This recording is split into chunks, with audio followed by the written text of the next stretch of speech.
জীবনের চামড়া খুইলা যদি মায়ের জুতা বানাইয়া দিতি, আর ওই জুতা দিয়া মা যদি জীবন ভর আরামে চলতো, তারপর ওই প্রসব রাতের বেদনার কান্নার ঋণ কোনোদিন আদায় হতো না। জীবনের মূল কষ্ট মায়ের, প্রসব বেদনা, সাত আসমান সাত জমিন তখন মায়েরই মাথায়। জীবনের মূল কষ্ট মায়ের, প্রসব বেদনা, সাত আসমান সাত জমিন তখন মায়েরই মাথায়। এমন মাকে কেমনে আজি, এমন মাকে কেমনে আজি যাব আমি ভুলিয়া। ও আমার প্রাণের মা, মা গো মা, কোথায় গেলে মোরে ছাড়িয়া। জনম দুঃখী ইয়াতীম আমি, চাই না কেহ ফিরিয়া। আমি যখন ছিলাম আমার মায়েরই উদরে, চলাফেরা করলেন যে মায় কত কষ্ট করে। আমার সুন্দর মুখ দেখে মা, আমার সুন্দর মুখ দেখে মা, ব্যথা যায় দে হাসাইয়া। ও আমার প্রাণের মা, মা গো মা, কোথায় গেলে মোরে ছাড়িয়া। জনম দুঃখী ইয়াতীম আমি, চাই না কেহ ফিরিয়া। আলা ইনসান ونشهد أن لا إله إلا الله وحده لا شريك له، لا ضد له ولا ند له ولا مثل له. ونشهد أن سيدنا ومولانا محمدا عبده ورسوله، أرسله بالحق بشيرا ونذيرا، وداعيا إلى الله بإذنه وسراجا منيرا. اللهم صل على محمد النبي الأمي وعلى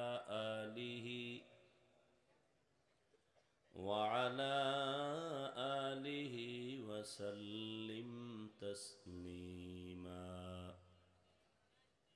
وبعد، فأعوذ بالله من الشيطان الرجيم. بسم الله الرحمن الرحيم.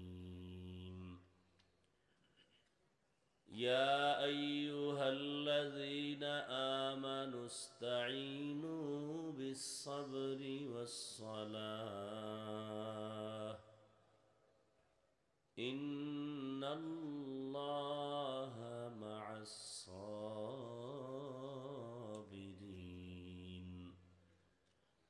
وقال النبي صلى الله عليه وآله وسلم من يرد الله به خيرا يصب منه أو كما قال النبي عليه الصلاة والسلام.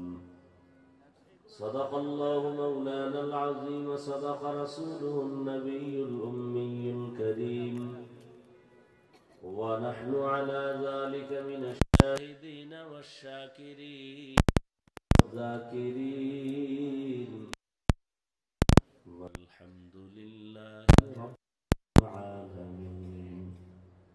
سبحانك لا علم لنا إلا ما علمتنا إنك أنت العليم الحكيم. رب اشرح لي صدري ويسر لساني يفقه قولي. درفشانی نے تیرے قطروں کو دریا کر دیا، دل کو روشن کر دیا، آنکھوں کو بینا کر دیا. دل کو روشن کر دیا، آنکھوں کو بینا کر دیا. حقیقت کھل جائے گی بوقت امتحان تیرے، کہ سستی میں یا محنت میں گزاری زندگی تو نے، کہ سستی میں یا محنت میں گزاری زندگی تو نے. محمد نے آ کر کفر کو مٹایا،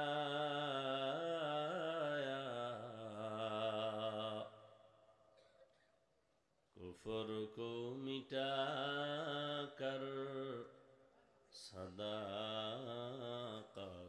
بتایا، کفر کو مٹا کر صداقت بتایا. জামিয়া মোহাম্মদী এমদাদুল উলুম কর্তৃক আয়োজিত আজকের এই মাহফিল 17 নভেম্বর 2024 বার্ষিক ইসলামী মহাসম্মেলন উপস্থিত সভাপতি, প্রধান অতিথি, বিশেষ অতিথি, হযরত উলামায়ে কেরাম, অত্র অঞ্চলের বিভিন্ন স্থান থেকে আগত আল্লাহ পাকের আশিকিন, জাকিরিন, শাকিরিন, মুহিব্বিন, মুরব্বিয়ান আযম, কলিজার টুকরা আমার সমবয়সী যুবক বন্ধুগণ, স্নেহের ছোট ভাই, পর্দার আড়ালে মাইকের আওয়াজ শ্রবণরতা সম্মানিত মা ও বোনেরা, আল্লাহ পাকের দরবারে শুকর যে আল্লাহ আমাদেরকে পৃথিবীর শ্রেষ্ঠ মজলিস, উলামায়ে কেরামের মজলিস, গুনাহ মাফের মজলিস, তওবা কবুলের এই মজলিসে হাজারো লাখো মানুষের মধ্য থেকে বাছাই করে আসা বসার তৌফিক দান করেছেন। নিয়ামতের শুকর আদায়ার্থে ঈমানের আওয়াজকে উঁচু করে এক আওয়াজে উচ্চ কণ্ঠে সকলেই পড়ি আলহামদুলিল্লাহ। দরুদ ও সালাম সৈয়দুল মুরসালিন, রাহমাতুল লিল আলামিন, শফিউল মুজনিবিন, খাতামুন নবিয়্যিন, সৈয়দুস সাকালাইন, ইমামুল মুরসালিন, শফিয়ে আযম, রসুল আকরম, রহমত আলম, নবীউল আরব আল আজম, হাবিবে কিবরিয়া, আশরাফুল আম্বিয়া, সৈয়দুল আম্বিয়া, সর্বোপরি শুকর যাদের অক্লান্ত পরিশ্রমের মাধ্যমে যে সুন্দর আয়োজন, সময়, পরামর্শ, অর্থ দিয়ে দোয়া করে উপস্থিত হয়ে মাইক, লাইট, প্যান্ডেলের ব্যবস্থাপনার মাধ্যমে সহযোগিতা যারা করেছেন, প্রত্যেককেই আল্লাহ পাক দুনিয়াতে শান্তি, পরকালে মুক্তির ব্যবস্থা করে দিন।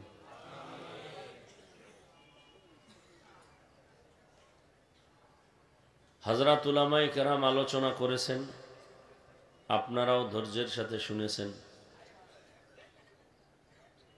দোয়া করি আল্লাহ উলামায়ে কেরামদের কথাগুলো সবাইকে সহি তরিকায় আমল করার তৌফিক দান করেন।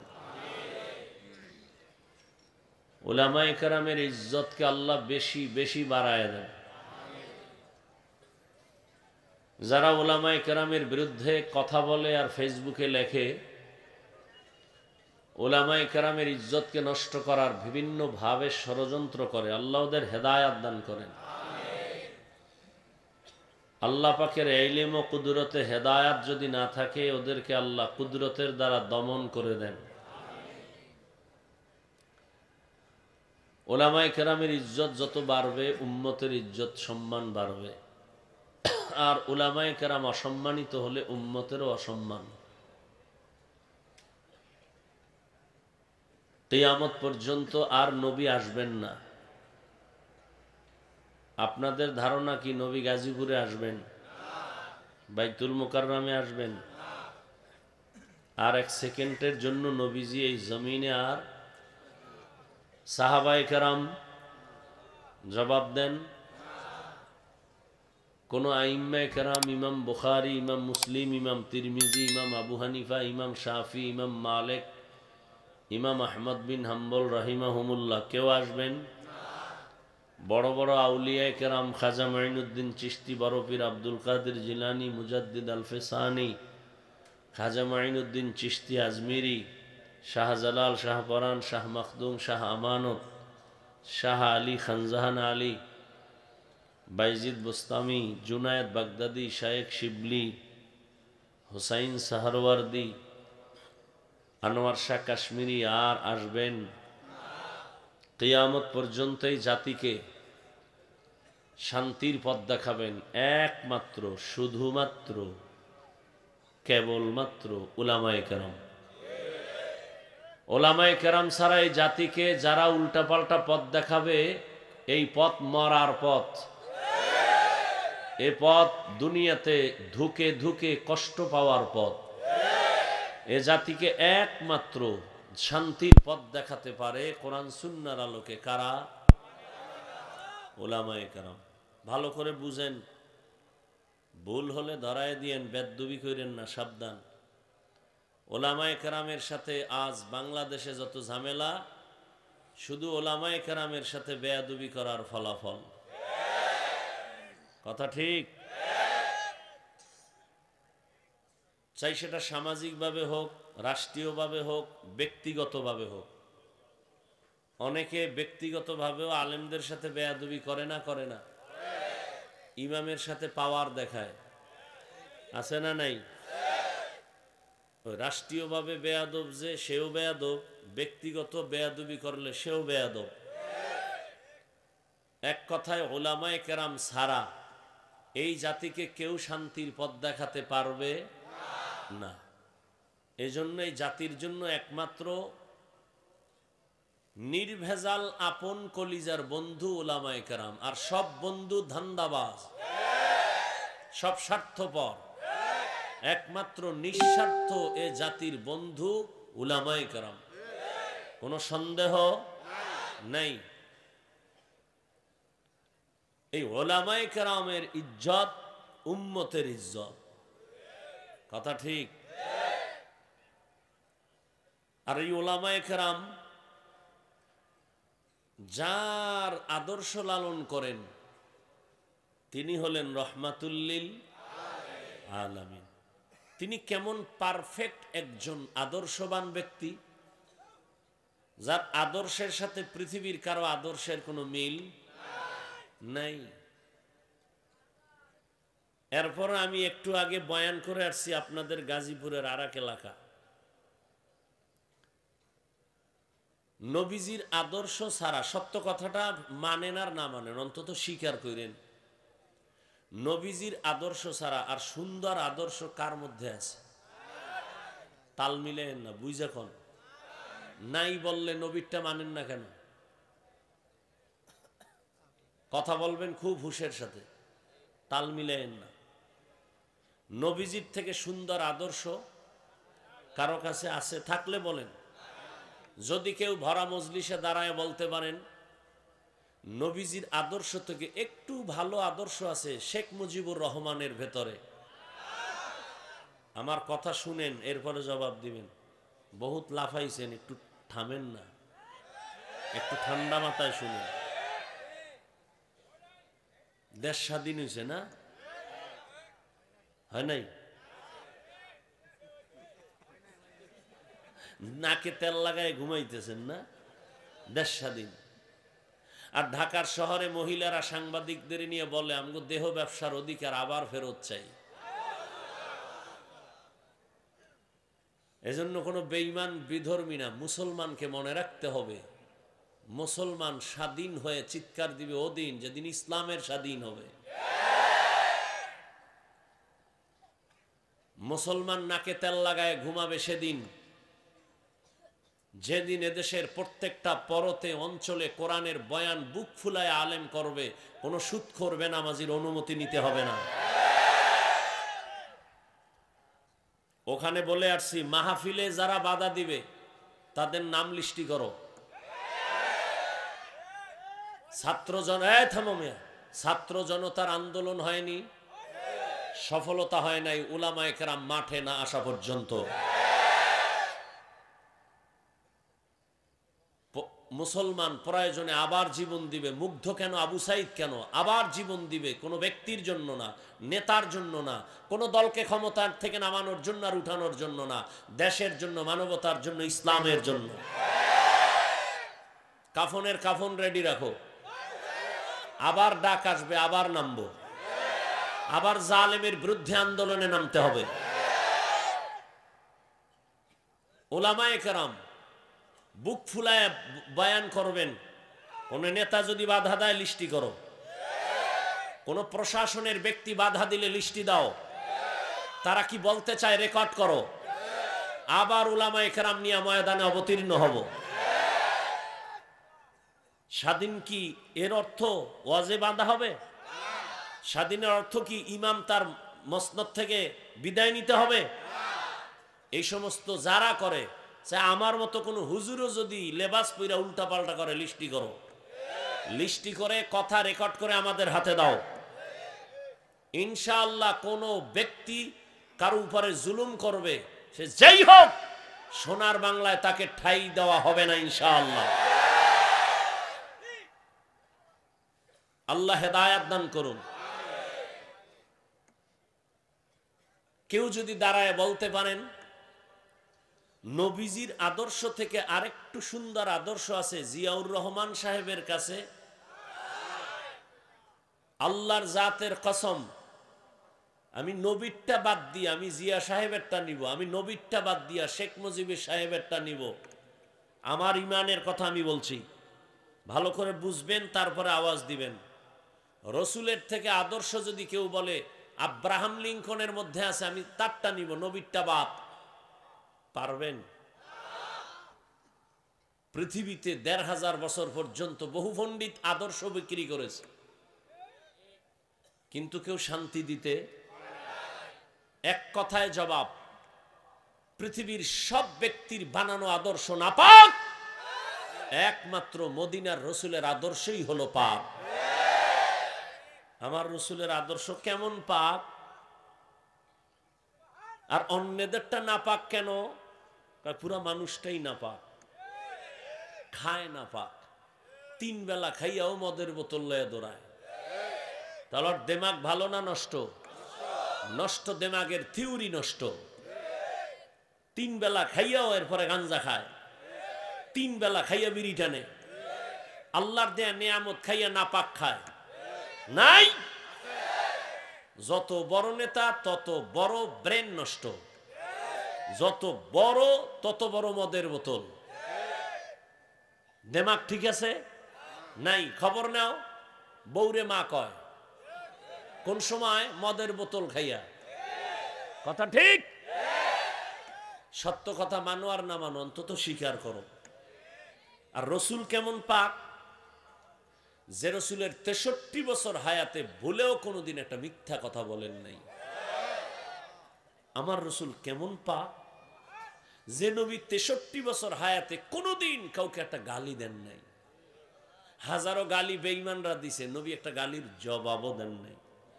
আরো আশ্চর্য কথা, যে নবীর 63 বছর হায়াতে কোনোদিন চোখ দুইটা গরম করে কারো দিকে তাকান নাই, সেই নবীর আদর্শ কত সুন্দর। আঙ্গুলের নখগুলো কেমনে কাটবেন সেখানে রসুলের আদর্শ, জুতা দুইটা কেমনে পরবেন সেখানে নবীর আদর্শ। পৃথিবীর কোন নেতার আদর্শে নখ কাটার নিয়ম আছে? বউ চালাইবেন কেমনে, কোন নেতার আদর্শে নিয়ম আছে? রহমতুল্লিল আলমিনের আদর্শের নিয়ম আছে। বউ কেমনে চালাবা, বউকে কেমনে শাসন করবা, ডিটেলস আদর্শ রসুল 23 বছরের প্রেসক্রিপশন দিয়ে গেছেন। 23 বছরের প্রেসক্রিপশন কিয়ামত পর্যন্ত যারা ফলো করবে তারা দুনিয়াতেও বাদশা, পরকালেও বাদশা। আর যারা রসুলের আদর্শ বাদ দিয়ে চলবে এরা দুনিয়ায় পতন, পরকালেও পতন। এদের দুনিয়াও ধ্বংস, আখেরাতও। ওই 10 তলা বিল্ডিং এর মাস্তানি করে লাভ হইল কি, যে বিল্ডিং থুইয়া দৌড়, আছে কোন লাভ? চেয়ারম্যান সাহেবের চেয়ারের মেয়াদ শেষ, আমগো হুজুর গো মেয়াদি নাই, শেষ কি? কেন? এ সম্মান টাকা দিয়া কিনি নাই, কে দিছেন? টাকা দিয়া সম্মানের চেয়ারে বসলে ফুলের মালার পরে জুতা। আর আল্লাহর দেওয়া সম্মান যারা পায় তারা দুনিয়াতেও বাদশাহ, মরার পরেও বাদশাহ। আল্লাহটা নেও, আমি তো আলেম হইতে পারি না, কেমনে নেমু? আলেমের সাথে সম্পর্ক রাখো, মোহব্বত রাখো, দুশ্মনী রাখিও না। তো দেখবা আলেম যেই চেয়ারে বসবে বিছানায়, তোমাকেও আল্লাহর পাশের চেয়ারে সম্মান দিবেন। আলেম যেই সম্মান পাবেন আল্লাহর থেকে, আলেমের সাথের বন্ধু সেই সম্মান পাবে। এ কথায় কোনো ঝামেলা নাই, গুরানি ফিরানি নাই, কথা সব ক্লিয়ার। গুরানি ফিরানি আছে মুনাফিকদের মধ্যে, মুমিনের মধ্যে না। আল্লাহ আমাদের হেদায়েত দান করুন। অতএব ঘুমানোর সময় আছে, সবাই ঘুমাবে, মুসলমান ঘুমাবে না। মুসলমান নাকে তেল লাগায় ঘুমাবে সেদিন এদেশের প্রত্যেকটা মসজিদ আর মাদ্রাসার কমিটিতে বেনামাজি থাকবে না যেদিন। শিয়ালের মুরগি রাখছে আমানত, শিয়াল পণ্ডিত ভাই কয়দিন? কয় 3 দিন। 3 দিন আমানত। শিয়াল পণ্ডিত কয় দোয়া হোসাই মাফ হোসাই, জিন দেখেন মরাও ভাবা না।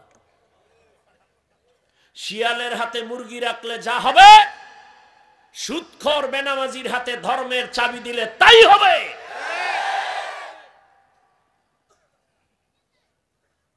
আল্লাহ হেদায়েত দান করুন, আল্লাহ হেদায়েত দান করুন। ইমাম সাহেব নিরপেক্ষ থাকতে হবে কেন? সবার বড় দায়িত্ব। আমি বলি ইমাম সাহেব যদি নিরপেক্ষ থাকে, কমিটির প্রত্যেক সদস্যকে নিরপেক্ষ থাকতে হবে। আর কমিটির লোক যদি পচা রাজনীতি করে, ইমাম সাহেব মাইক লাগায়া ইসলামের কোরআনের রাজনীতি করবে। আপনাদের কি মত? ইসলাম বা কোরআনে রাষ্ট্রনীতি নাই? যারা বলে ইসলামে বা কোরআনে রাজনীতি নাই, তারা কি বুঝাইতে চাইলো? যে কোরআন ও ইসলাম সব দিক থেকে কমপ্লিট, একদিক থেকে দুর্বল।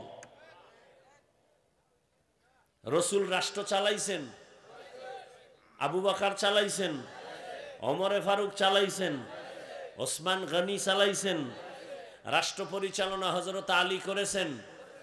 ভালো করে লিখে রাখো, পৃথিবীর শ্রেষ্ঠ রাজনীতির কিতাবের নাম কোরআন।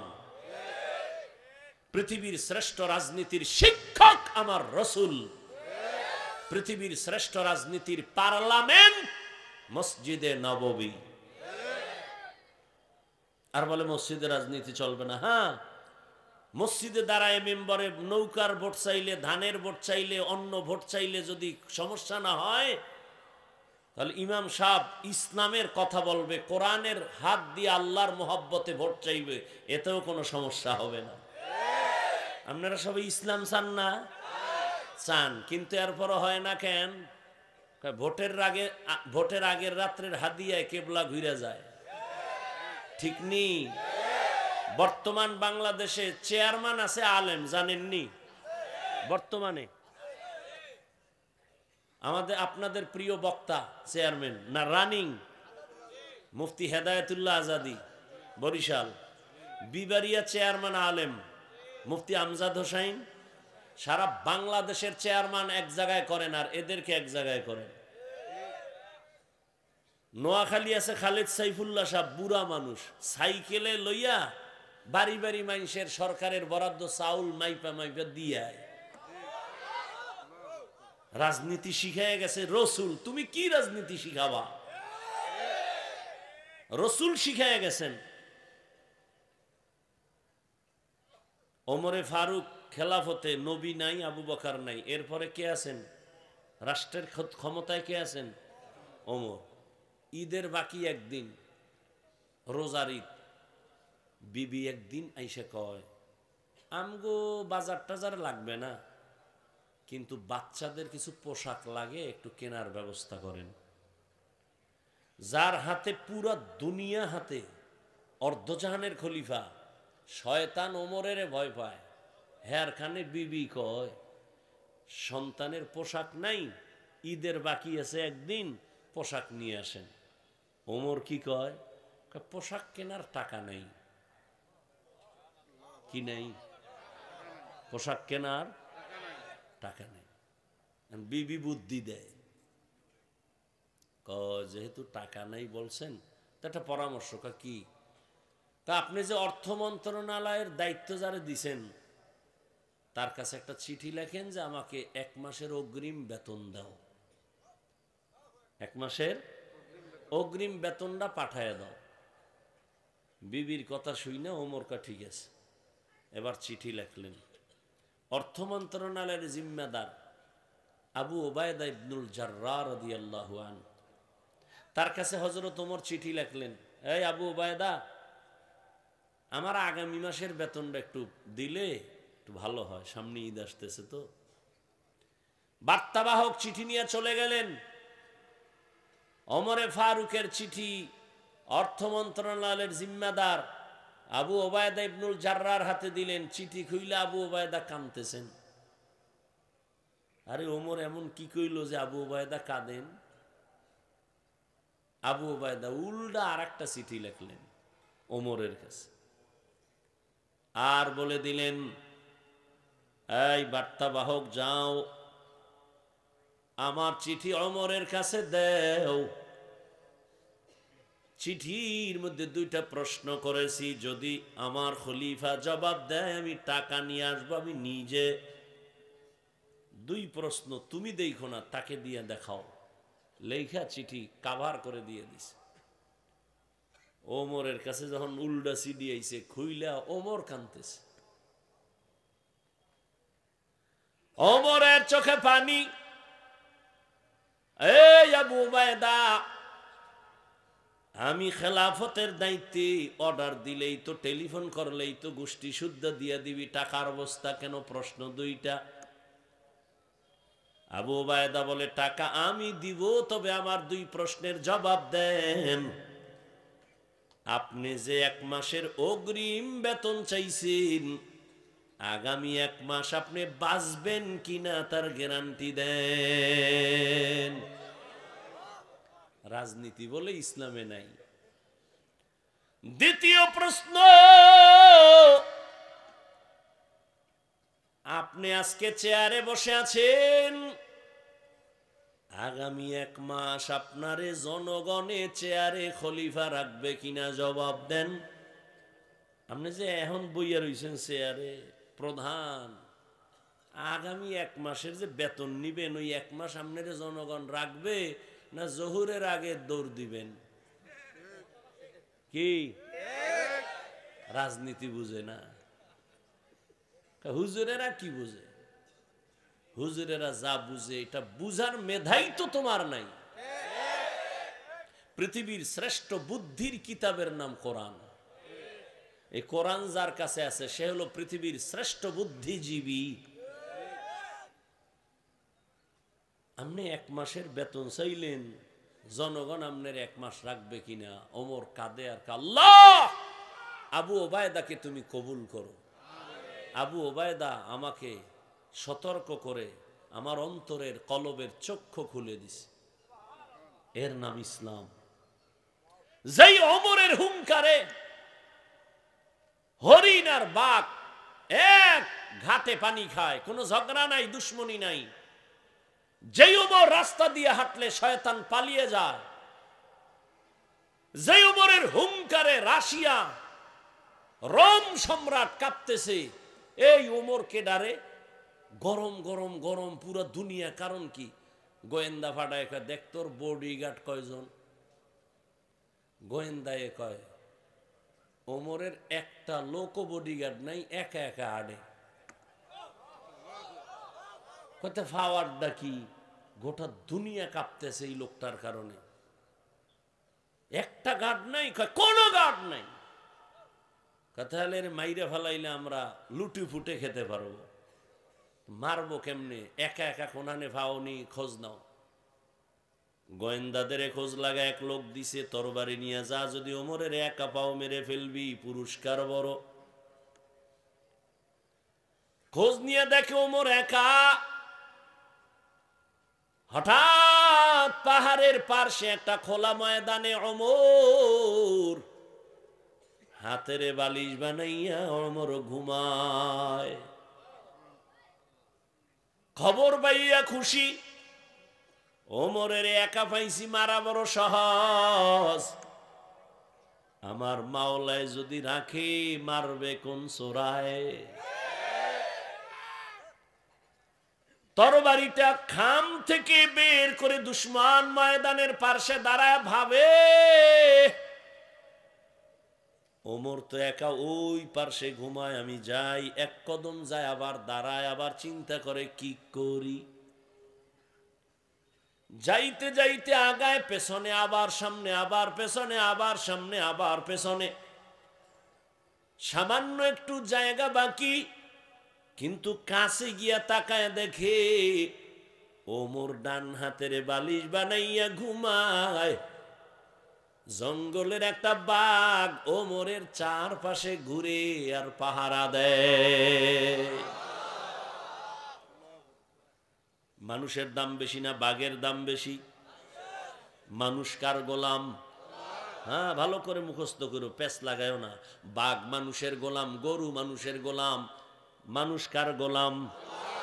একটা থার্ড ক্লাসের মানুষ চাষি, চাষ করে। এরা কি বড় শিক্ষিত? যারা লাঙ্গল চালায়, গরু দিয়া চাষাবাদ করে। এই খেয়াল করেন, এই একটা চাষি লোক আউযুবিল্লাহ পারে না, ধন্যবাদও কইতে পারে না, ওয়েলকাম কইতে পারে না। এই চাষি একটা গরু রেখা, এই গরু দাঁড়া, দাঁড়ায়নি। সত্য কথা কইন, গরু ডাইনে যা, যায়নি। বামে যা, যায়। হ্যাঁ, কুত্তারে আল্লাহ বুদ্ধি দেয় না, মানুষকে দিছে। একটু ভাবো, একটা চাষির কথায় যদি গরু দাঁড়ায়, ডানে যায় বামে যায়, একজন খাঁটি আল্লাহওয়ালার কথায় কেন বাক চলবে না? এই কথাটা আমগো দেশের কিছু কিছু টুপিওয়ালার মাথায় ঢুকে না। এই জন্য অলিয়া উলিয়ার সাথে বেয়াদবিমূলক কথা বলে। বলে আমরা অলি মানি না, আউলিয়া মানি না। আমি সারা দেশে কসম খায়া কইছি, যারা অলি মানে না, আউলিয়া মানে না, তারা কোরআন মানে না, হাদিসও মানে না। এরা বাতিল। এদেরকে যারা বাতিল বলে না, তারাও বাতিল। ইয়া আইয়ুহাল্লাযীনা আমানুস্তাঈনু বিস-সাবরি ওয়াস-সালাহ ইন্নাল্লাহা মা'আস-সাবিরিন।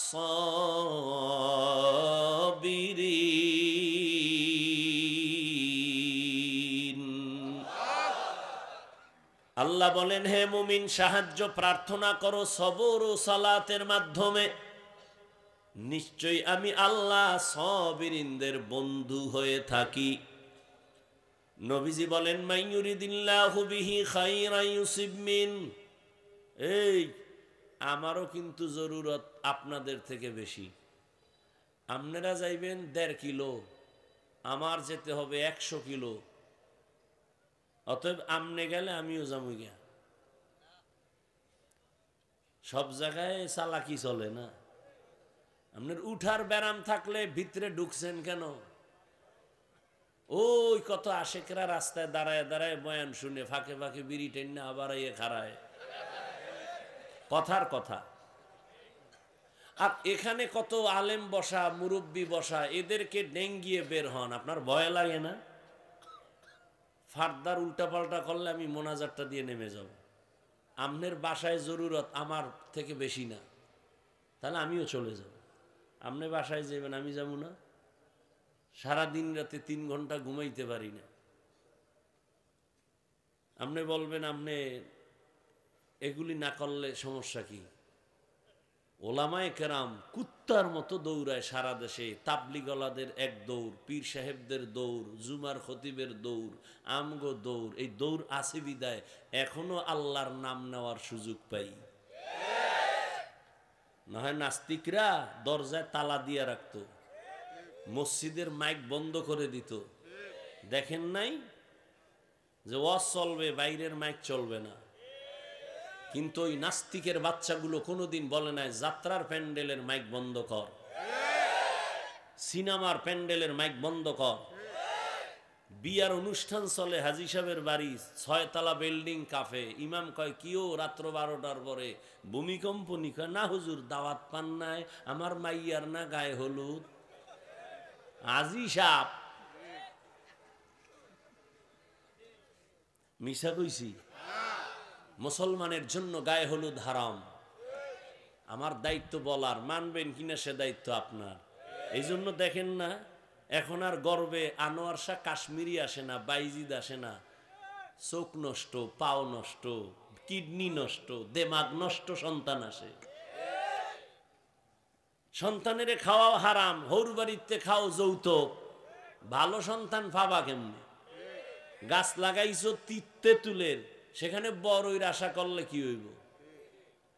বিয়ার আগে যৌতুক খায়, বিদেশ যাওয়ার ভিসা চায়। বিদেশ যাই করবি কি? বউ কা ছোট ভাই পাহারা দিবে। এ আকাম চলেনি। আল্লাহ হেদায়েত দান করুন। যৌতুক হালাল না হারাম? যারা যৌতুক দেয়, যারা খায়, যারা পরামর্শ দেয়, সবাই জালেম। এই জন্য শুরুতে বইয়েই কইছি কাফনের কাপড় রেডি রাখ। সোনার বাংলায় যা থাকুক, জালেম থাকতে দেওয়া হবে না। জালেমের বিরুদ্ধে আবার আন্দোলনের ডাক আসবে, আবার ময়দানে নামতে হবে। আল্লাহ হেদায়েত দান করুন।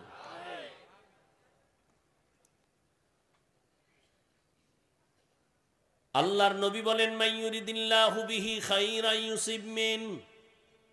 আল্লাহ যাকে বেশি ভালোবাসেন, মোহাব্বত করেন, তাকে মুসিবত দিয়া পরীক্ষা নিবেন। তাহলে বোঝা গেল আল্লাহর পক্ষ থেকে মুসিবত একটা নেয়ামত। এজন্য আল্লাহর খাস ওলিরা কোনো মুসিবত আসলে নিয়ম ছিল ইন্না লিল্লাহ বলা, কিন্তু তারা বলতেন আলহামদুলিল্লাহ। নেয়ামত পাইলেন আলহামদুলিল্লাহ বলে, আপনি কেন আলহামদুলিল্লাহ বলেন? আল্লাহর ওলি জবাব দিতেন, আমার উপরে যে আল্লাহ মুসিবত দিয়েছেন, আমার বড় খুশি লাগতেছে। আল্লাহ আমার দিকে কুদরতের নজর লাগাইছেন, এটা বড় নেয়ামত। স্বামী আর স্ত্রী ঘর করে, স্ত্রী বড় আল্লাহওয়ালা। হঠাৎ একদিন ডেকে বলে, স্বামী আমার, আমারে তুমি ভালোবাসুনি? কয় হ্যাঁ। কেমন? কয় সীমাহীন, দলিল প্রমাণ। তুমি আমার জীবন, তুমি আমার মরণ।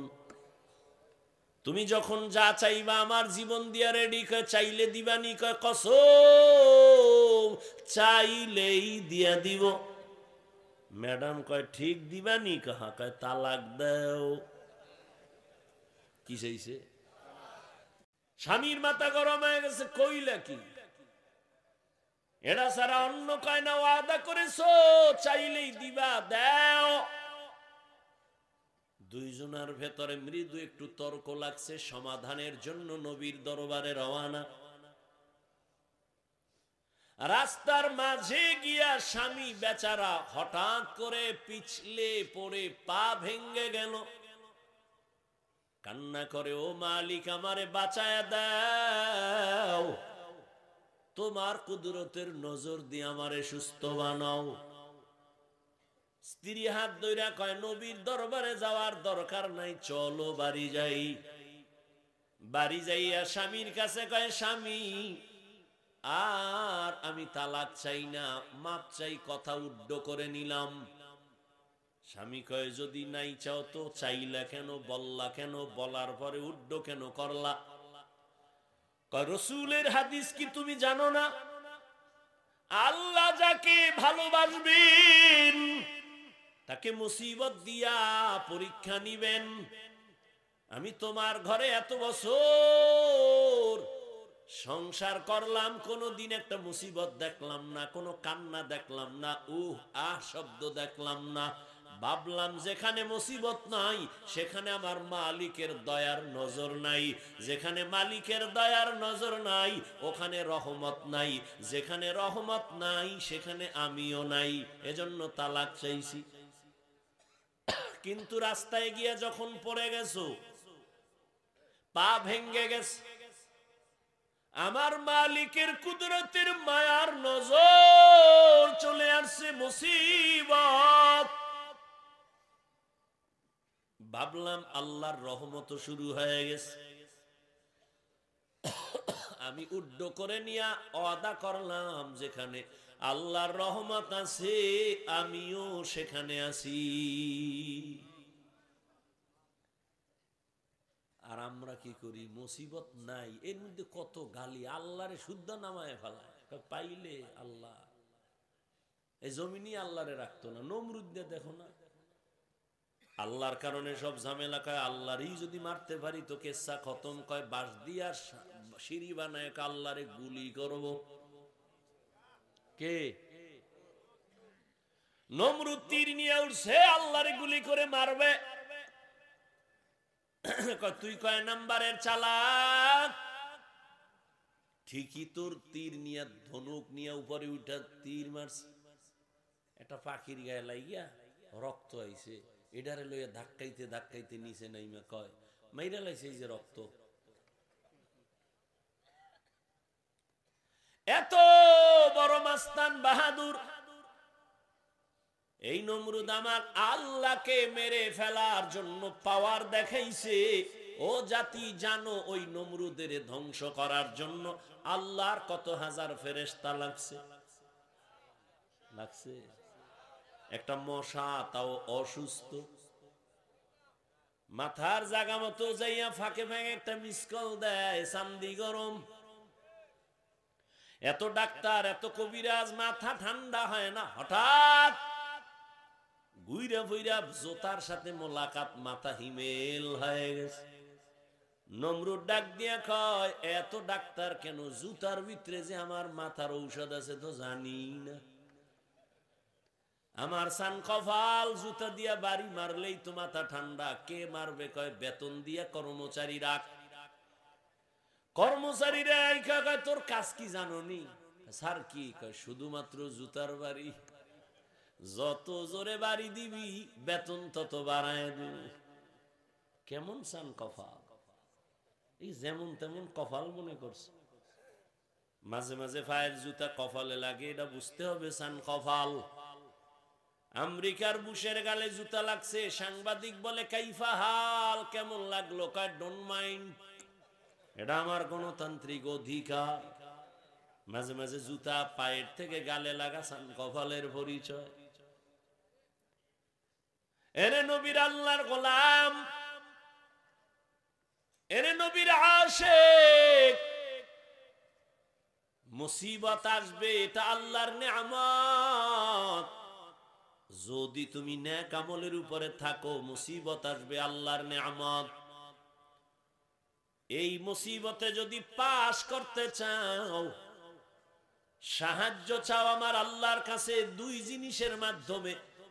এক হলো ধৈর্য, দুই হলো নামাজ। এক নাম্বার কথা, সাহায্য চাওয়া লাগবে কেন? প্রশ্ন। 2 নাম্বার কথা, যদি সাহায্য লাগে তো কার থেকে নিব। 3 নাম্বার কথা, সাহায্য যদি নিতেই হয় কার থেকে নিব। 3 নাম্বারে কোন সিস্টেমে নিব। সিস্টেম আছে না? চেয়ারম্যান সাহেব আপনার এলাকায় আসছে, কলারটা ধরে যদি কোন চেয়ারম্যান 50 কেজি চাউল লাগবে, চেয়ারম্যান চাউল দিবে না জুতা মারবে? বলবে চাউল 50 কেজি কেন, 50 টন দিব, নিয়ম অনুযায়ী চা অ্যাপ্লিকেশন দে। 1 নাম্বার প্রশ্ন, সাহায্য চাইতে বলছেন কে? প্রশ্ন কেন চাইবো? আর মুমিনকে বলেছেন, কোন বেঈমানকে না। বেঈমানকে বলেন না কেন, শুধু মুমিনকে কেন বলেছেন? এর একমাত্র কারণ, জান্নাত শুধু মুমিন পাবে, কোন বেঈমান জান্নাত পাবে না। আর মুমিনও যে জান্নাত পাইবে, কত ভিড় আছে কপালে আছে পাওয়ার আগে। দলিল দেওয়ার সময় নেই, বাংলা একটু খালি 1 মিনিটে বলি। কথা আপনারা শুনছেন, বনি ইসরাইলের 72 দল, নবী বলছেন আমার উম্মতের আর একটা দল কি কম বেশি, টোটাল কত? 73। এর মধ্যে 72 জাহান্নামে যাবে, 1 দল জান্নাতে যাবে। এই কথা শুনছেন না? কিন্তু শুনছেন ঠিক, এখানে একটা চিকন কথা আছে, না হয়তো অনেকে শুনেন নাই। এই যে 72 দল জাহান্নামে যাবে, এই 72 দল জাহান্নামীদের মধ্যে কোনো হিন্দু নাই, বৌদ্ধ নাই, ইহুদি নাই, খ্রিস্টান নাই। 72 দল জাহান্নামী সব কিন্তু মুমিন এবং মুসলমানের মধ্য থেকে হবে। এই কথাটা অনেকে জানেন না, শুনেন নাই। শুনে থাকলে আবার শুনে নেন। 72 দল জাহান্নামীদের মধ্যে কোনো বিধর্মী থাকবে না, সব হবে মুমিন মুসলমান। এবার বুঝেন যে মুমিন জান্নাতে যাবে, কত কপালে মাইর আছে। মুমিন দাবি করে আল্লাহর হুকুম মতো চলে না, মুমিন দাবি করে নামাজ পড়ে না, মুমিন দাবি করে হালাল মতো চলে না, খায় না। মুমিন দাবি করে বলে নবী মানি, মানে না, সাহাবাদেরও মানে না। নামাজ নিজেও পড়ে না, অন্য নামাজ পড়ে তাও পছন্দ করে না। নিজেও হালাল ভাবে খায় না, অন্য হালাল খাইলে তাও পছন্দ করে না। তো 72 দল জাহান্নামী মুমিন হবে, কোনো বেঈমান হবে না। আল্লাহর নবী বলেন, সাহায্য চাইবা কেন? কয় দুর্বল মানুষের জন্য সাহায্য। আমরা কি দুর্বল নি? আল্লাহ কয় হ্যাঁ তুই দুর্বল। ওয়া খুলিকাল ইনসানু যায়ীফা, আমি আল্লাহ মানুষ বানাইছি দুর্বল করে। মানুষ তুমি কতটা দুর্বল! একটা ছাগলের বাচ্চা যখন দুনিয়াতে ভূমিষ্ঠ হয়, নজর করে দেখছো ডানে বামে কোনো সাহায্যকারী নাই। বকরি তার বাচ্চাটা প্রসব করা মাত্র 4 পায়ে বকরি সাথে সাথে দাঁড়ায় যায়, ঠিক নি? আর আমরা মানুষ কত দুর্বল! আম্মা জানের পেটে যখন প্রসব বেদনা, আম্মা জানের আওয়াজ আমার ঘরের বাহিরে যায় না, কিন্তু আমি যেদিন দুনিয়াতে আসব, আম্মা জানের কণ্ঠের আওয়াজ আর কান্নার আওয়াজে পাশের বাড়ির মানুষ ঘুমাইতে পারে নাই। আমার দাদি আর নানি আমার আম্মাকে সান্ত্বনা দিছে, কাঁদিও না, কিন্তু আম্মা জান কান্না করছেন আর বলছেন আমি মইরেই যাব। 7 আসমান আমার উপরে চাপানো। আমার দাদি আর নানিরে হঠাৎ করে আমার আম্মা কইছে তাড়াতাড়ি সরে যাও, মনে হয় বাঁচবো না, 7 আসমান আমার উপরে। এই সময় কত মা মরে যায়। তাড়াতাড়ি 1 মিনিটের জন্য আমার স্বামীকে আমার কাছে দাও, তোমরা বের হও। আব্বা জানের আইনা, আম্মা জান আব্বার হাতটা ধরে কাঁদে আর কয় স্বামী, মা বাবার আদর চাইরা তোমার ঘরে আসছিল, মন ভইরা খেদমত করতে পারি নাই, দয়া করে আমারে মাফ করে দাও। আমি বাঁচবো না, আমার উপরে কোনো দাবি রাখবা না। আম্মা জানের কান্না দেখা বাবাও সহ্য করতে পারেন নাই।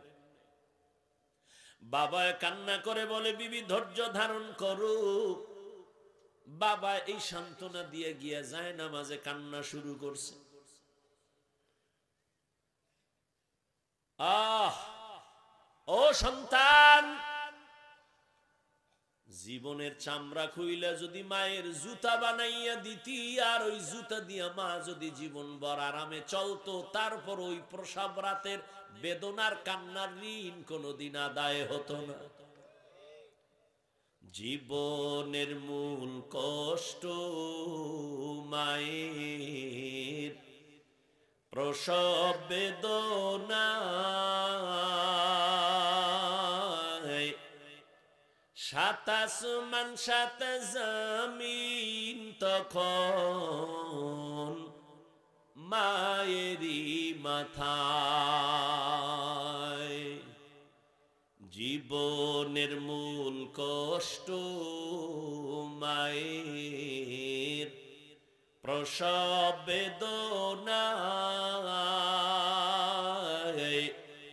সাত আসমান সাত জমিন তখন মায়েরই মাথায়। এমন মাকে কেমনে আজি, এমন মাকে কেমনে আজি যাব আমি ভুলিয়া। ও আমার প্রাণের মা, মা গো মা, কোথায় গেলে মোরে ছাড়িয়া। জনম দুঃখী ইয়াতীম আমি, চাই না কেহ ফিরিয়া। আমি যখন ছিলাম আমার মায়েরই উদরে,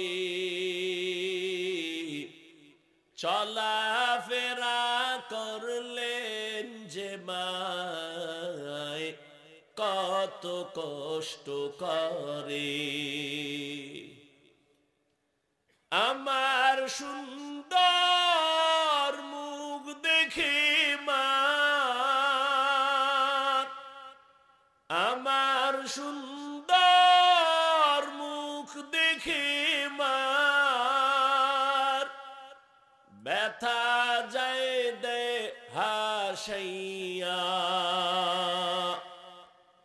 ও আমার প্রাণের মা, মা গো মা, কোথায় গেলে মোরে ছাড়িয়া। জনম দুঃখী ইয়াতীম আমি, চাই না কেহ ফিরিয়া।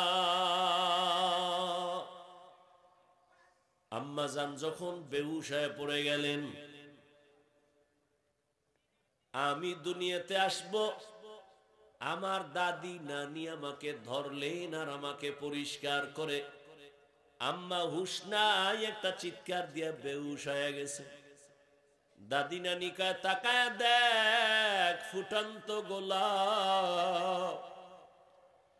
যেই মায়ের মাথায় সাত আসমানের বোঝা, চোখে পানি, ওই মা মুহূর্তে আমার চেহারা দেখা সাথে সাথে কষ্ট গুলো দূর হয়েছে। আম্মা জান আমাকে কোলে টেনে নিয়েছে। দাদি নানি কয়, দুধ দাও। আম্মা জান দুধ দেয়, আমি গিলতে পারি না, আমার ঠোঁট থেকে গাল বেয়ে পড়ে গেছে। কত দুর্বল বান্দা, কত মাস্তানি করো।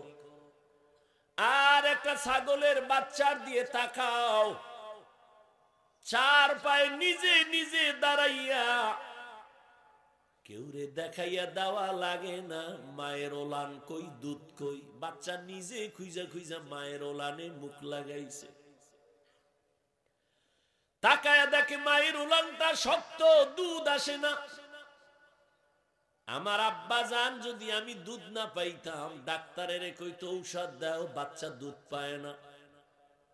কিন্তু বকরির বাচ্চাটা দুধ না পাওয়ার কারণে কোনো ডাক্তারের কাছে যায় নাই। আল্লাহ ওরে এমন ভাবে বানাইছেন, ওর পুরা মাথার মধ্যে কপালের অংশ বড় শক্ত। ও নিজে একটা ইঞ্জিনিয়ার হইয়া জন্ম নিছে। শক্ত ওলানটারে কেমনে নরম করলে দুধ আসবে, মাথার এই অগ্রভাগ দিয়া জোরে জোরে আঘাত করেছে। মায়ের ওলানে 2-3টা আঘাত করা মাত্র মায়ের ওলানটা দুর্বল হয়ে গেল, মুখ লাগাইলো, দুধ আসলো, পেট ভরে গেল। একটা বকরির বাচ্চার কাছে মানুষ কত দুর্বল। আল্লাহ বলেন জমিনে মানুষের মতো দুর্বল কোন প্রাণী আমি বানাই নাই। পিপিলিকার কাছেও দুর্বল, মশার কাছেও দুর্বল। মানুষের বানানো 2 টাকা দামের একটা বেলেটের কাছেও বড় দুর্বল। খানার বেলায় দুর্বল, ঘুমের বেলায় দুর্বল, মেধার বেলায় দুর্বল। সবাই এমবিবিএস ডাক্তার, এফসিপিএস এর সার্টিফিকেট নেওয়া, এফআরসিএস এর সার্টিফিকেট নেওয়া, কিন্তু এরপরও এক একজন আর একজনের কাছে কেমন দুর্বল। মেডিসিনের ডাক্তারের কাছে গিয়া যদি কই আমার গলায় আওয়াজ হয় না, কি করুম? কয় এই বিষয়ে আমি ডাক্তার না। কয় কি করুম? কয় নাক কান গলার কাছে যাও। নাক কান গলা বলা, আমার নাক কান গলা দেখবে। যদি বলি পেটে সমস্যা, আমি সরি পারবো না। দুনিয়াতে একে অন্যের কাছে মেধার বেলায় দুর্বল। দুনিয়ার মেধা, আখিরাতের লাইনে ধর্মের মেধায়ও সবাই দুর্বল। যে ব্যক্তি কোরআন পড়তে পারেন না, যে করতে পারে তার কাছে দুর্বল। যে কোরআনের শুধু রিডিং পারে, অর্থ জানে না, অর্থ জাননেওয়ালার কাছে দুর্বল। যে অর্থ জানে, তাফসীর জানে না, তাফসীরওয়ালার কাছে অর্থ জাননেওয়ালা দুর্বল। একজনে অর্থ জানে, তাফসীর জানে, কিন্তু ফতুয়া দিতে পারে না, মুফতি সাহেবের কাছে তাফসীরওয়ালা দুর্বল। এক কথায় মানুষের মতো দুর্বল কোন প্রাণী আল্লাহ বানান নাই। এই দুর্বল মানুষটা কেমনে যে আগাবো জান্নাতের পথে, বড় আমি অসহায়। আবার যেই রাস্তা দিয়ে হাইটা যাব, ওই রাস্তাও বড় খারাপ। কয় দুনিয়ার বাজার বড় খারাপ, এই বাজারের মধ্যে দিয়েই জান্নাতে ঢুকা লাগবে। কয় বাজারও খারাপ, আমিও দুর্বল। কয় বাজার কেমন খারাপ? নবী বলেন দুনিয়াতে সব থেকে উত্তম জায়গা মসজিদ, আর খারাপ জায়গা বাজার। বাথরুমের নবী খারাপ না কইয়া বাজারের খারাপ কেন বললেন? কয় বাথরুমে এমন অন্যায় হয় না, বাজারে গেলে যেই অন্যায় হয়। এজন্য বাজার খারাপ। কিন্তু কিছু মানুষের ঘুম ভাঙ্গে বাজারে, ঘুম আসে বাজারে। সারাদিন দোকানে বয়ে, চায়ের দোকানে সাফাবাজি করবে আর ফাও চা খাইব। এরকম সাফাবাজ আছে না? আওয়ামী লীগের একটারে ভাইলে ফার্ম দিয়া ফিরি 2 কাপ চা, ঠিক নি? বিএমপির একজনের ভাইয়া কয় আওয়ামী লীগ গেছে, আর নূহ নবী কিয়ামত হইল আর আসবে না, তোমরা ধান লয়ে খাড়ায় যাও। ফার্ম দাম দিছে, কয় হুদা চা না, এর রুডিও দে। খাইয়া লইয়া ফার্ম দিয়ে এরকম 13 কাপ চা খাইয়া লাইছে ভাও। আর একের কথা অন্যের লাগায় তুমুল ভাবে ঝগড়া, বাজারে আগুন। এজন্য নবী বলছেন বাজার বড় খারাপ, আর মসজিদ বড় দামি। খারাপ জায়গায় খারাপ মানুষের আড্ডা, দামি জায়গায় দামি মানুষের আড্ডা। এর যুবক, দুনিয়াতে আমরা বড় দুর্বল। ঢাকা চিড়িয়াখানায় গিয়া দেখবা একটা বাঘের দৈনিক খানা 17 কেজি গোশত পারবেনি। গাজীপুরের কোন খাদক সাহেব 3 বেলায় 17 কেজি মারবে? আছে? না থাকলে কি হইব? ধাক্কা ধাক্কি চলে। ডাক্তার কইছে মিষ্টি খাবি না, হারাম। হে গেছে মিলাদুন নবীর জেলাফি খাইতে মসজিদে, ঠিক নি? এক হাত দিয়ে এক প্যাকেট লইয়া মানুষের ভিড়ে তল দিয়ে আর এক হাত ঢুকাই দিছে। পিছন দিক দিয়ে একজনে তাকায় দেখে ও দুইটা টানে, আমি একটাও পাই না। ওর বগলে তলের ডাটাই না দৌড় দিছে। আর কি পেছন দিয়া ধইরা মাইর। এবার দুইজনে ধাক্কা ধাক্কি করতে করতে যেই প্যাকেটটাও পাইছিল পায়ের তলে ভইরা ভর্তা। কতক্ষণ পর ধাক্কা ধাক্কি করে ঘামায় গেছে, তাকায় দেখে পিছেও কেউ নাই, মসজিদ খালি, আমরা দুইজন। কানে ধরে তওবা করে, আর জীবনে মসজিদে আমু না। কেন? কয় প্যাকেট পাই নাই। খাওনের জন্য পাগল। কত পারবি? কয় 1 কেজি গরু খাওয়ার শক্তি নাই। কয় খাইলে কিন্তু বাথরুমের দরজা আগের থেকে খোলা রাখতে হয়, নিম্ন চাপ। অথচ ওই জমিনের মধ্যে বড় বড় সমুদ্রে নীল তিমি আছে। এক একটা নীল তিমির খাদ্য তালিকা প্রতিদিন 1000 কেজি চিংড়ি মাছ। কে খাওয়ায়? এই নিমক হারাম কপাল ভরা মানুষ কে খাওয়ায়? গর্তের পিপিলিকারে কে রিজিক দেয়? সত্য কথা স্বীকার করো। মশা মাছির খানা কে দেয়? জঙ্গলে হাজারো প্রাণী, ওদের খানা কে দেয়? উড়ন্ত পাখি শূন্যের মধ্যে ঘুরে ঘুরে পেট বইরা সন্ধ্যাবেলা বাসায় আইসা হাজির, নিজের পেটও ভরা, বাচ্চার খানাও নিয়ে আসলো। বলো উড়ন্ত পাখির রিজিক কে দিয়েছেন? নদীর মধ্যে সমুদ্রে হাজারো কোটি কোটি মাছ কে খানা দেয়? বলতে পারবেননি? সাগরের মাছগুলো না খাইয়া কোনোদিন শুকায় গেছে। জঙ্গলের প্রাণীর খানা নিতে আপনাদের এই গাজীপুরে সকাল 8টায় আসছে, এলাকায় আসছে। এই যে আপনাদের পাশে পার্ক আছে না, জঙ্গল, শিয়াল আছে না, কত কিছু আছে। ওরা কি আসে গাজীপুরে এই সকাল 8টায় নাস্তা করতে? ওগো কাছে খানা পৌঁছায় কে দেয় বলুন তো? শিয়াল, জঙ্গলের প্রাণী, নদীর মাছ, আরো আরো যারা, এই যে যেগুলোর নাম বললাম, ওরা দামি না আমরা দামি? তো ওগো কাছে যদি খোদায় রিজিক দিতে পারে, আমগো কাছে আরো আগে দিবে না? তা আমরা কুত্তার মতো পাগল হইছি কেন? চরিত্র খারাপ হয়ে গেছে। কুত্তা এরকম পাগল হয় না খাওয়ানোর লেগে। বাঙালি যেই পাগল, বাইরে জবাই করে লেছে, ও একা খাইবে। ইন্ডিয়ার খবর না সোনার বাংলার? হাটাজারি থানার ভেতরে 2 ভাই মিলে একটা একসাথের একটা বিল্ডিং বানাইছে, বাগ বাগ করে টাকা দিছে। কিন্তু এখন বড়াই করে, বড় ভাই কয় পুরাটা আমি করছি, ছোট ভাই কয় সব টাকা আমার। শুনতে শুনতে কথা হইছে আম্মাজানদের কানের ভিতরে, আর সাংবাদিক লাগবে না, কাম হয়ে গেছে। আম্মা জানেরা তিলের তাল বানায় স্বামীর কান্ডারে গরম বানায় দিছে। এবার দুইজনের ভিতরে ঝগড়া, ভাইয়ের মধ্যে দ্বন্দ্ব। বড় ভাই যতই বাহাদুরি করুক না কেন, ছোট ভাইদের প্রতি একটা আলাদা দরদ আছে, মায়া আছে, ছাড় দেওয়ার মতো মন আছে, যেটা অন্যদের থাকে না। বড় ভাই একটু কম কয়, ছোট ভাই বেশি কয়। ছোট ভাই কয় কয় কয় কয় কিন্তু জালটাও মিটাইতে চায়। শয়তান এমন ভাবে দখল করেছে, ওই ছোট ভাইরে আরো কিছু মানুষ তাল দিয়া এমন ভাবে নিছে, ছোট ভাই ষড়যন্ত্র শুরু করলো, বড় ভাইকে রাতের গভীরে মাইরেই ফেলামু। এশার আজান হয়ে গেছে। বড় ভাই নামাজ পড়ে ঘরে আইসা, আলাদা মাঝখানে একটা দেওয়াল, ওই পাশে এক ভাই, এই পাশে এক ভাই।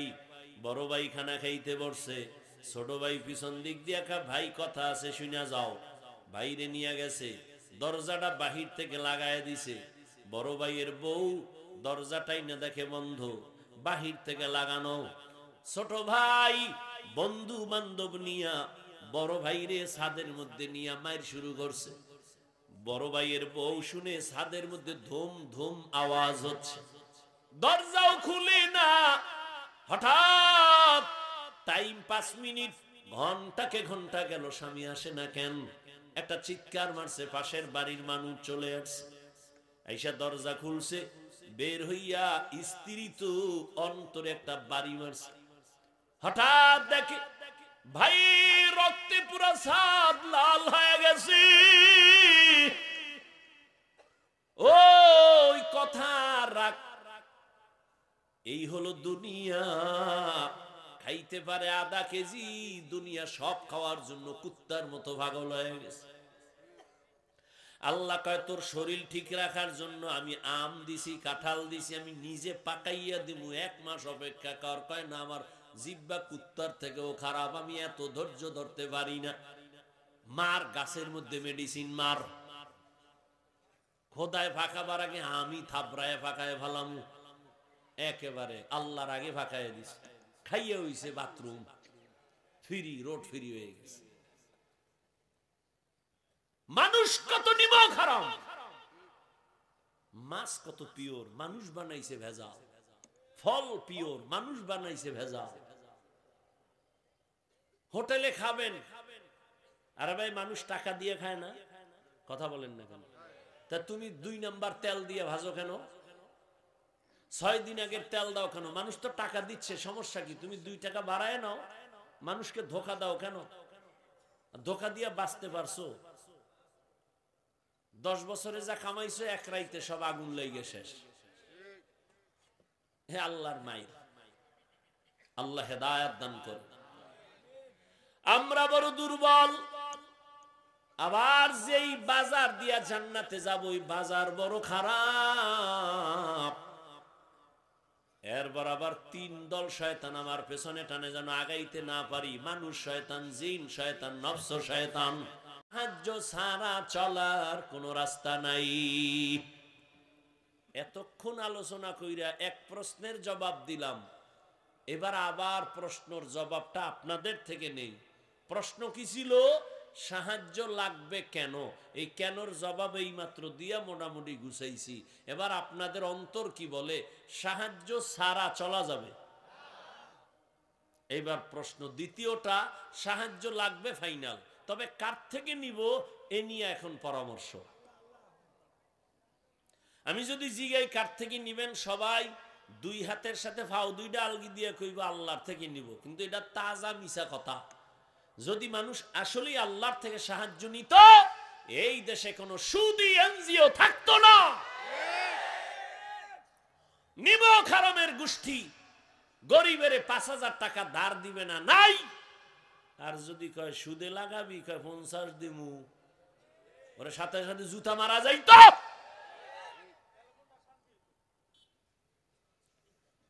অভিশপ্ত মা বাবার সন্তান, আল্লাহর লানত, ফেরেশতাদের লানত, সমস্ত মাখলুকতের লানত সুদখোরের উপরে, ঘুষখোরের উপরে।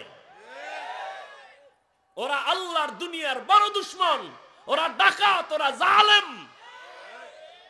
ওরা 24 ঘন্টার সেকেন্ডে সেকেন্ডে গর্ভধারিণী মায়ের সাথে জিনার গুনাহ করে। ওদের হজ কবুল হবে না, মাদ্রাসা বানাইলে সওয়াব নাই, মসজিদ বানাইলে সওয়াব নাই। ওরা যতবার মোনাজাত দিবে, একটা মোনাজাত কবুল হবে না।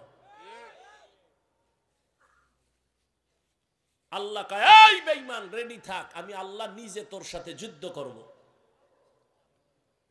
কোরআনের আয়াত সূরা বাকারা। তুই তোর মায়ের সাথে 24 ঘন্টা জিনার গুনাহ করবি, তোরে ছাইরা দেবো। এরকম সুদখোর নাই? গরিব না খায় মরে, 5000 টাকা ধার দিবে না, সুদে লাগাবি 50 দিব। এরপরে কিস্তি আদায় না করতে পারলে এবার জানাজার খাটের সামনে যায় খাড়াইছে, কিস্তি না দিয়া লাশ কবরে নিবি না।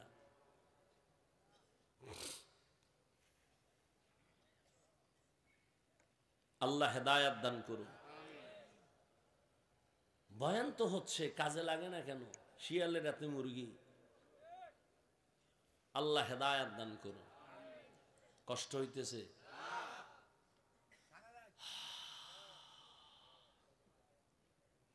তাহলে সাহায্য লাগবে, লাগবে না? এখন প্রশ্ন হলো কার থেকে নিব? এই তালে তালে মিলে মানে আল্লাহ রে না, আপনার আল্লাহ বিবেক দিছে, বিবেকরে জিজ্ঞান আসলে কার থেকে নেওয়া যায়। সেক্ষেত্রে অল্প কথায় আমি দোয়ার দিকে যাচ্ছি, খুব সংক্ষেপে বুঝাচ্ছি। 3টা দুর্বলতা যার নাই তার কাছে সাহায্য চাওয়া জায়েজ। যার মধ্যে কয়টা দুর্বলতা নাই?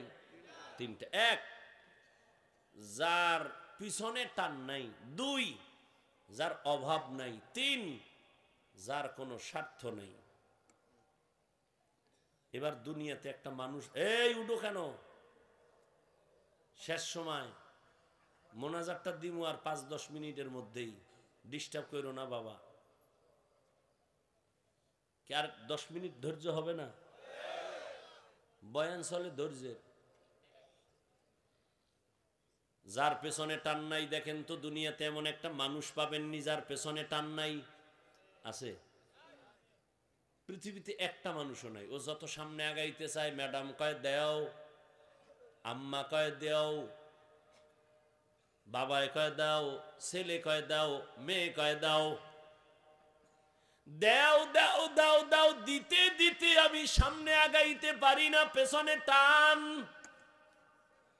জমিনে এমন একটা মানুষ নাই যার পেছনে টান নাই। বুঝেন, বাংলা বুঝেন? 2 নম্বরে যার অভাব নাই, বলেন এই জমিনে কোন হিসাবের অভাব নাই? কথা কন না কেন? আছে কোন ফির? মিয়া হিসাব মুরিদেরটা খাইয়া অট্টালিকা বানাইছে, স্বর্ণমহল। এখন মুরিদের কয় এর একটা ফ্ল্যাট নিলে জান্নাত রেডি। আমি বানায় কই না, যাই না হই না, দলিল সহ কই। তা আমার এত কিছু দরকার নাই, হালকা বলছি কেন? হেদায়েতের নিয়তে বয়ান করছি, আমার কাউরে আঘাত করা উদ্দেশ্য না। জমিনে এমন একটা মানুষ নাই যার অভাব নাই, বরং আমি বলি যে যত টাকাওয়ালা তার অভাব তত বেশি। দুনিয়ার টাকা যার বেশি তার অভাব বেশি। রিক্সাওয়ালা রিক্সায় যাইতেছে, নষ্ট হয়ে গেছে, 1.5 কিলোমিটার হাইটা গিয়া চাউল মাথায় লইয়া ঘরে, বড় লোক পঙ্গু। পাজারো গাড়িতে বইছে, ড্রাইভার কয় স্যার পাওয়ার নাই, গাড়ি এখন কি করুম, হসপিটালে নেওয়া লাগবে, দূর কত, কয় 10 কিলো। বড় লোক সামনেও যেতে পারবে না, পেছনেও যেতে পারবে না। বড় লোক 5 তলা সুন্দর বিল্ডিং, সুন্দর রাখে, কাজের লোকেরা গরিব। ওরা যদি বাথরুম পরিষ্কার করে না দেয়, টাইলস মোজাইক যদি পরিষ্কার করে না দেয়, বড় লোকের 5 তলা বিল্ডিং 1 সপ্তাহে গরুর গোয়াল ঘর হয়ে যাবে। খানাটাও ফাঁকায় দেয় কাজের মানুষ। এমন সান কপাল, আপন বউয়ের হাতের পাক কপালে নাই। কারণ চৌধুরী বংশের মাইয়া তো, এ আগুনের কাছে গেলে চেহারা ঝলসে যাবে। এটা বিউটি পার্লার থেকে ডেলি সাজগুজ করে আসে। আবার যাও একটু অর্ডার দিব, ওই যে খাইছে যৌতুক, অর্ডার দেওয়ার উপায় নাই। বুঝেননি কিছু? তা কে পাকায় খাওয়াইব? কাজের মাইয়া, যেটা ঠিক মতো ইস্তেঞ্জা থেকে পরিচ্ছন্ন হয় না। অথচ মানুষের ইবাদত কবুলিয়তের 1 নাম্বার শর্ত পবিত্র রিজিক পেটে আসতে হবে, না হয় ইবাদত কবুল হবে না। কয়জনের বউ রান্না কইরা স্বামীরে খাওয়ায়, এটাও তো কপাল। এটাও কি কপাল? যেই ঘরের বউ সংসারের কাজ করে, আল্লাহর কসম ওই সংসার দিন দিন উজ্জ্বল হবে, রিজিক বাড়বে, মোহাব্বত বাড়বে, আদর্শ সন্তান ওই সংসারে আসবে। আর সুদের টাকা খাইয়ে যদি সংসার চালায়, ওই ঘরের সন্তান কোনোদিন মা বাবার খেদমত করবে না। ওই বাবার উপরে ধিক্কার, যেই বাবা নিজেও হারাম খায়, অবুজ শিশুটার রক্তটারেও হারাম খাওয়াইয়া নাপাক বানায়, ও বাবার কপালে ধিক্কার। আল্লাহ হেদায়েত দান করুন। দুনিয়াতে অভাব ছাড়া কোনো মানুষ নাই। তিনটা দুর্বলতা যার নাই তার কাছ থেকে সাহায্য নাও। 1 নম্বরে যার পিছনে টান নাই, 2 নম্বরে যার অভাব নাই, 3 নম্বরে যার স্বার্থ নাই। বলেন এই দুনিয়ায় স্বার্থ ছাড়া কেউ আসেনি? কথা কন। হ্যাঁ, আমি 2 জন পাইছি, কিন্তু গ্যারান্টি নেই। একজন পাইছি আমার আম্মা জান, আর একজন আমার আব্বা জান, কিন্তু সোনার বাংলায় গ্যারান্টি দিতে পারি না। কেন?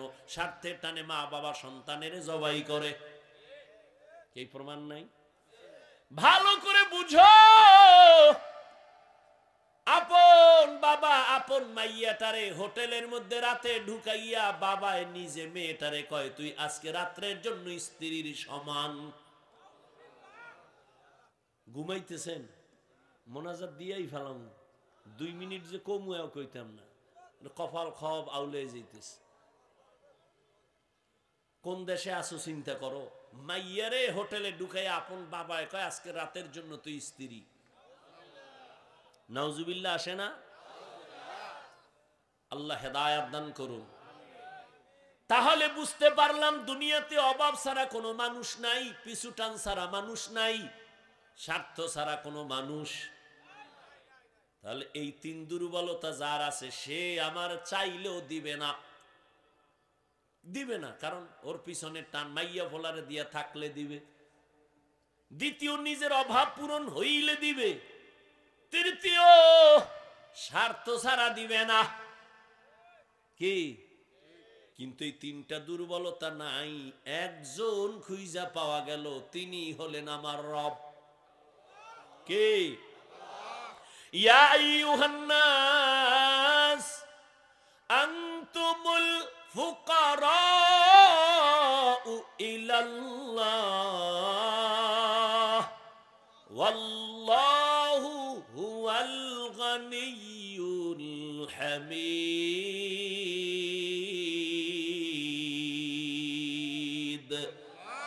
गर तवक्कुल मीकुनी हर सुबह शाम मेरा सनद रिज़्क़ तू अज़ला मकाम। এই 3টা দুর্বলতা নাই একমাত্র কার? আল্লাহর কোনো পিছনে টান আছে নিজে মাইয়া ভোলা চায়? আছে? লাম ইয়ালিদ লাম ইউলাদে উলায়ে কাস ওয়ালিদু মাউলুদেরা উ খালেকাস। আল্লাহর কোনো অভাব আসেনি? বলেন, আল্লাহর কোনো স্বার্থ আসেনি? আল্লাহ যদি স্বার্থের দিকে তাকাইতেন, কোনো বেনামাজির এক ডোক পানিও দিতেন না, কোনো কাফেরের দুনিয়ায় আল্লাহ খানা দিতেন না। কিন্তু আমার আল্লাহ কেমন দয়ার মালিক। মুমিনেরা যেই রাস্তায় চলে বেঈমানও চলে, বাধা নাই। মুমিন যেই গাছের ফল খায় বেঈমানেরাও ওই ফল খায়, বাধা দেয় না। মুমিন যেই নদীর মাছ খায় বেঈমানও সেই নদীর মাছ খায়। স্বাধীনতা দিলেন কে? আল্লাহ।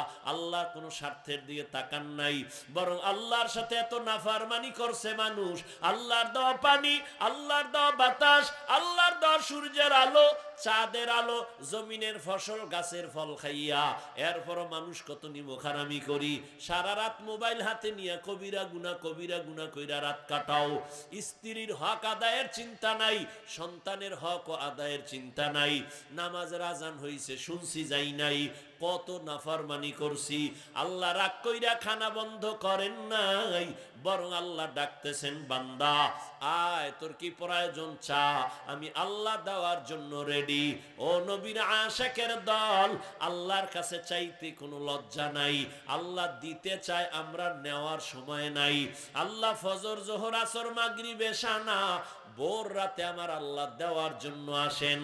প্রথম আসমানে অতি গভীর হয় রজনী, যখন নীরবে প্রভুর নাম জপিও তখন। প্রভুর করুণা যদি পাইবারে চাও, গভীর রাতে উঠে প্রভুর গুণগান গাও। কত মানুষ কান্দে, হুজুর ফজরের নামাজটা দিল নরম হইছে, মসজিদে যাব, কিন্তু কপাল খারাপ, বাড়ির মালিক আমগো গেট খোলার চাবি দেয় না। আছে না নাই? তোর বিল্ডিং এ আগুন লাগবে না কাঠডায় লাগবে? ওই নিজে যখন তখন খুইলা বের হবে, বাধা নাই। নামাজি বান্দা ফজরে মসজিদে যাবে, গেটের তালা খোলার চাবি দেয় না, কয় পারলে তুমি অন্য বেল নিয়ে যাও, আমার গেট খোলা হবে না। অথচ বিল্ডিং আর উচিত ছিল একজন দারোয়ান রাখবে আলাদা, তুই 5 ওয়াক্ত নামাজে সবাই ডাকবি, সবাই নামাজে যাবে।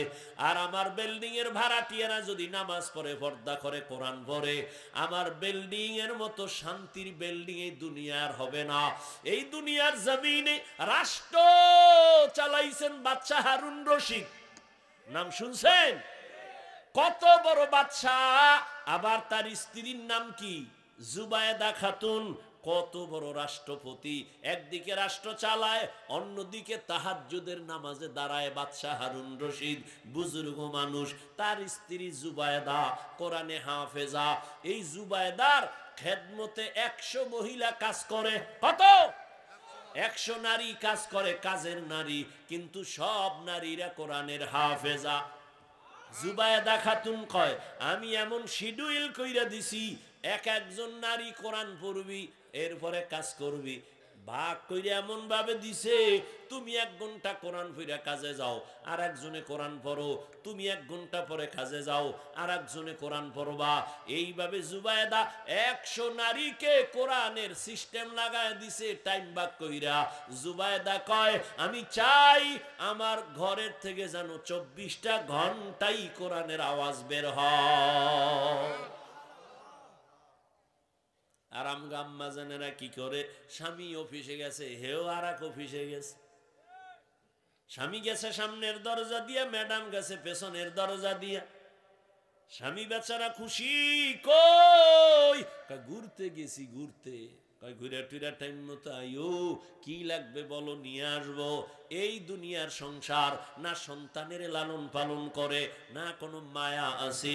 ও পর্দার আড়ালের আম্মা জানেরা, আপনারা তো কত দামি নারী জানেন না। নিজের সম্মান যদি নিজে ধরে রাখতে না পারেন, কেউ সম্মান দিবে না রে মা।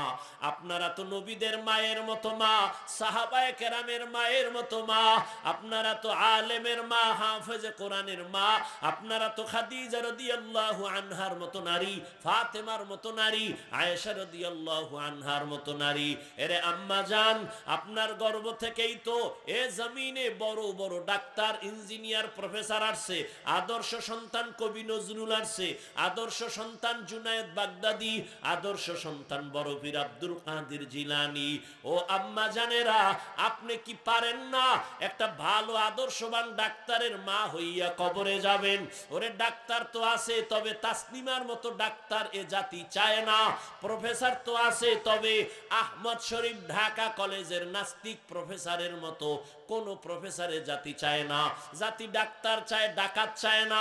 জাতি প্রফেসর চায়, নাস্তিক চায় না। ঠিক কি না বলো? এরে আম্মা জান, আপনি একটা আদর্শ ডাক্তার এই জমিনে উপহার দিয়া যান। আপনার সন্তানকে এমন আদর্শ দিবেন, সন্তান যেন মোবাইলে চরিত্র বিক্রি না করে। জীবনের অমূল্য সম্পদ হলো চরিত্র। আপনার সন্তান যেন কারোর সাথে বেয়াদবি না করে, আলেমের বরদোয়া না নেয়, মুরব্বীদের বরদোয়া না নেয়। খবরদার, আপনার সন্তান যেন শিক্ষকের সাথে বেয়াদবি করে বরদোয়া নিয়ে মইরা না যায়। কখনো যেন মা বাবার সাথে খারাপ আচরণ না করে। এমন ভাবে যদি শিক্ষা দিয়ে, আদর্শ দিয়ে একটা ডাক্তার বানায় যান, আপনার জীবন বড় ধন্য। ওই ডাক্তারি করতে গিয়া কোরআন পইরা পইরা মা বাবার জন্য দোয়া করবে। আজান হলে মসজিদে চলে যাবে, আলেমদের দোয়া নিবে, আলেমদের পরামর্শ নিয়ে চলবে। এমন একজন ইঞ্জিনিয়ার বানায় যান আম্মা, একজন আপনি আদর্শ প্রফেসর বানায় যান। আপনার মতো কত মহিলা এখনো আছে নামাজ ছাড়ে না, পর্দা ছাড়া চলে না, মোবাইলে চরিত্র বিক্রি করে না, এবং স্বামীর মাল নষ্ট করে না, আমানত রক্ষা করে চলে। আম্মা জান, আপনি কেন পারেন না? আপনি যদি আদর্শ নিয়ে চলতেন, নামাজ পড়তেন, স্বামীর জন্য দোয়া করতেন, দেখতেন আপনার স্বামী আপনার আশেখা হয়ে যাইত। আপনার স্বামীকে যদি বুঝাইতেন, স্বামী আমার, মা বাবার আদর চাইরা তোমার ঘরে আসি, না খাইয়া থাকলেও আসি, খাইয়া থাকলেও আসি, তবে আমার জীবনের একটা দাবি, কোনোদিন হারাম টাকা ঘরে আনবা না, অবৈধ টাকা ঘরে আনবা না। আমাদের সংসারে অবৈধ টাকা আইনা সংসার নাপাক করব না। আমার ঘরে অবৈধ টাকা দিয়া সন্তানের রক্ত নাপাক করব না। আমার ঘরে অবৈধ টাকার খানা দিয়া আমার রক্ত নাপাক করব না। আমার প্রত্যেকটা মা যদি স্বামীকে ঠান্ডা মাথায় হাসি মুখে বুঝাইতেন, কোন স্বামী হারাম আর অবৈধ টাকা ঘরে নিতে পারত না। আম্মা জান, আপনার দ্বারা সম্ভব। আপনি চাইলেই তো স্বামীর একটু দিনের পথে আনতে পারেন। নামাজের কথা বললে কত স্বামীর আমগো কাছে শুকর আদায় করে, হুজুর আমি জনমের খারাপ, নামাজ নাই রোজা নাই, কিন্তু আলহামদুলিল্লাহ আল্লাহ একটা বিবি আমাকে দিছে, আজান হলেই নামাজে দাঁড়ায়, কোরআন তেলাওয়াত করে, কোনোদিন আমার কাছে কিছু চায় না, আমার জন্য দোয়া করে। আল্লাহ একটা ভালো স্ত্রী মিলাইছেন, হুজুর দোয়া কইরেন আমিও জানো আমার স্ত্রীর হক আদায় করতে পারি, বলে না? অভাব নাই। ও পর্দার আড়ালের আম্মা জান, একটা ভালো সন্তান হওয়ার জন্য, বানানোর জন্য আপনাকে আদর্শ ভালো হতে হবে। ও স্বামী বাবা, ও মুরব্বী বাবারা, আপনাদেরও ভালো হতে হবে। একজন ভালো মা ঘরে চাইলে নিজের আদর্শ ভালো লাগবে। আপনি যদি আদর্শ আর চরিত্র নষ্ট করেন, আপনার ঘরে ভালো চরিত্রের নারী আসবেই না। আল খাবিসাতু লিল খাবিসিন, ওরে খবিসের সাথে খবিস আসবে। তোমার সাথে এক মাইয়া কোরআন কসম খাইছে, আমি কি ওই মাইয়ার সিরিয়াল কত? কয় হুজুর এটা কেমনে কমু? আমি কি তোর সিরিয়াল যত ওই মাইয়ার সিরিয়াল তত। তুই কয় মাইয়ার জীবন খাইয়া এরপর এটারে ধরছো? কয় 4টা। কয় ওই মাইয়াও 3 স্বামী খাইয়া তোর 4 নম্বরে ধরছে। ডানা কাটা ভরি ভাইছো, তোর গোষ্ঠী শুদ্ধা কাটতে দিয়ে কইবে আমার ডানা কাটাই দেখ।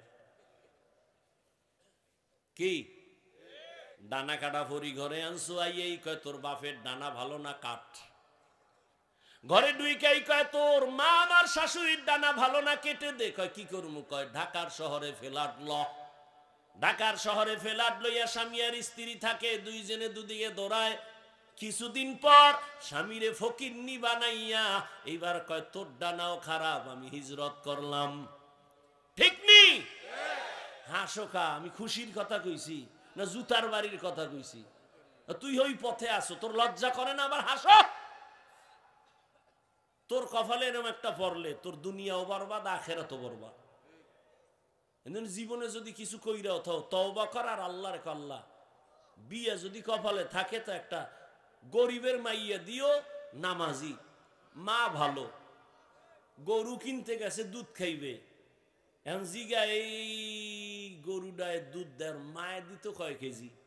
কয় মায়ে দিত 20 কেজি। কয় তাহলে মায়ে যদি 20 কেজি দেয়, বাচ্চায় অন্তত 15 দিবে। গাভীর দুধ খাইতে গিয়া মায়ের খবর নিলি, কিন্তু যেই মাইয়া তোর আপন জীবনটারে সাজাবে, মইরা গেলে এই সংসার ইতিহাস হয়ে থাকবে। ওই সময় বিয়ার সময় একবারও জিগাইলা না ওর মা পর্দা করেনি, নামাজ পড়েনি, একবারও জিগাইলা না। এই জন্যই তো কপাল বড় খারাপ। ও যুবক, এখনো সময় আছে, তওবা করো। তোমার মতো যুবক, আমি যে এতক্ষণ চিল্লাইতেছি একবারও কিন্তু বলি নাই হুজুর হ, স্কুলে তালামার, মাদ্রাসায় যা, একবারও বলি নাই। বরং চাকরিজীবীকে ধন্যবাদ দিয়া বলি, চাকরি কইরা জান্নাতের পথ খুঁজো। চাকরি কইরা জান্নাত পাওয়ার রাস্তা নাই, হুজুর হওয়া লাগবে। ব্যবসা করো, ব্যবসার লাইনে জান্নাতের পথ খুঁজো। স্কুলে পড়ো, কলেজে পড়ো, চাকরি করো, ব্যবসা করো, জান্নাতের পথ খুঁজো। তোমার মতো যুবক জেনারেল লাইনে থাইকা ব্যবসা চাকরি করে লেখাপড়া করে 5 ওয়াক্ত নামাজি দাড়িওয়ালা আসেনি, তুমি কেন পারো না রে বাবা? রাস্তায় গাড়ি চালায় যুবক, নামাজ ছাড়ে না, তুমি কেন পারো না? এখনো সময় আছে, তওবা করে নাও।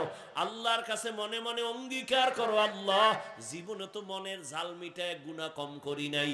নামাজ ছাড়লাম, দাড়ি কাটলাম, বেপরদায় চললাম, আড্ডা দিলাম, পার্কে গেলাম, মা বাবার সাথে বেয়াদবি করলাম, আজকে থেকে তওবা করতেছি, আর নামাজ ছাড়বো না, দাড়ি কাটবো না, বেপরদায় চলবো না, মা বাবার সাথে বেয়াদবি করবো না, শিক্ষকের দোয়া নিয়া, ওলামায়ে কেরামের দোয়া নিয়া 5 বেলার নামাজ পড়বো।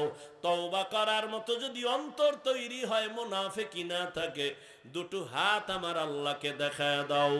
আয় আল্লাহ, হাতগুলো কবুল করে নেন, তওবা কবুল করে নেন, তওবার উপরে মজবুত হয়ে চলার তৌফিক দান করেন, আমিন।